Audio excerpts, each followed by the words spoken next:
So we've moved our mash over to the fermenter by pumping it through a 2-inch pump, and this ferment will live in here for approximately 4 to 6 days, depending on our bricks, which are our sugar contents. We check those regularly.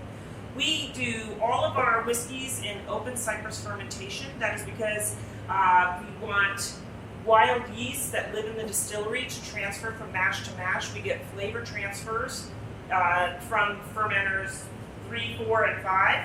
And once we pump everything into here, the yeast is doing all the work for us. I don't know if you can see this, but we're going to stir this as a bourbon. And this bourbon has been in here for 3 days. We've got a nice, what we call a cap of all the grain on top of the fermenter.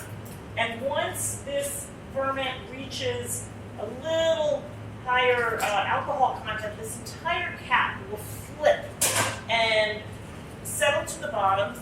And what will develop on this fermenter is what we call a lactobacteria film on the top of it.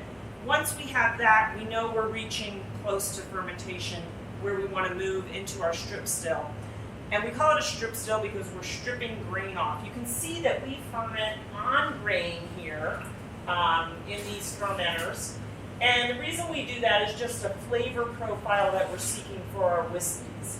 When we're making a vodka, we're fermenting in these stainless steel fermenters because we're looking for a cleaner spirit. Whiskey is a little bit more flavorful.